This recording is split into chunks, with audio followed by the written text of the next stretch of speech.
रात के 1 बज चुके हैं और तुम्हारा थोड़ा थोड़ा बैकलॉग है, सोने का मन हो रहा है सर, अब बहुत हो गया, सुबह क्लास भी है। अब इस बात को याद करना है। हर एक सीजन की वाइब्स होती हैं, दिवाली वाइब्स, और थोड़े दिन बाद में फिर से दिवाली के बाद में ठंड वाइब्स आ जाएंगी। और जैसे ही हम ठंड में एंटर करेंगे, तो जो नवंबर दिसंबर वाला जब महीना आ जाएगा, तो वाइब्स महसूस करते रहें और उसी एनर्जी को बटोर के पढ़ाई करते रहें प्लीज। क्योंकि अगर कुछ बदल सकता है, अपनी किस्मत का सिक्का चमक सकता है, तो वो पढ़ाई से ही है।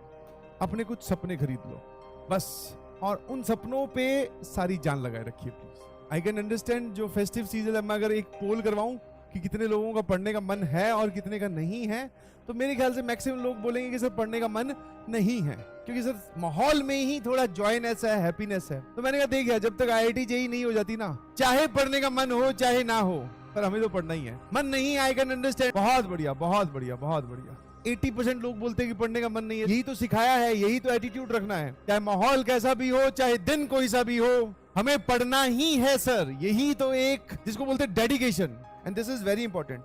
और ये सिर्फ तुम्हारे लिए वैलिड नहीं है, ये हम लोगों के लिए भी वैलिड है, मतलब पूरी दुनिया के लिए वैलिड है। सबसे ज्यादा सपने किसने तोड़े पता है? इस बात में। और मैं तो कहूंगा कि भैया ये बात आप जहां बैठकर पढ़ते हो वहां लिख लेना, ताकि तुम्हें याद रहे कि भैया अगर आपका सपना टूटेगा, तो सपना देख के आप लोग आए हो, मन में जो गुस्सा है उसको कन्वर्ट करना है सर रैंक में, यस, वो तभी कन्वर्ट हो सकता है जब आपके सामने ये बात आपके आंखों के सामने रहे। हाँ, जितनी बार आंखों के सामने रहेगी, अपने आप को रिमाइंड करवाते रहोगे, पढ़ के बताओ एक बार क्या है। दुनिया के सबसे ज्यादा सपने एक ही बात ने तोड़े हैं कि कल कर लेंगे, कल पे डालना, आज किसी और चीज को इंपॉर्टेंस देना। भी तो सभी लोग सोच रहे हैं जब तक मैं बोल रहा हूँ। जस्ट इमेजिन द सिचुएशन, रात के बज चुके हैं 1 और तुम्हारा थोड़ा थोड़ा बैकलॉग है, और अब इस बात किया, इमेजिन द सिचुएशन, इमेजिन करने की कोशिश करो। केमिस्ट्री का भी काम पड़ा है, मैथ्स का भी काम पड़ा है, रात के 1 बज चुके हैं, सोने का मन हो रहा है सर, अब बहुत हो गया, सुबह क्लास भी है। अब इस बात को याद करना है, उस टाइम पे याद करना है कि भैया सो गए तो ठीक है, और अगर अभी यहीं से ही अपने आप को जगा कर अगर यहीं आगे बढ़ेंगे तो वही डिसाइड करेगा।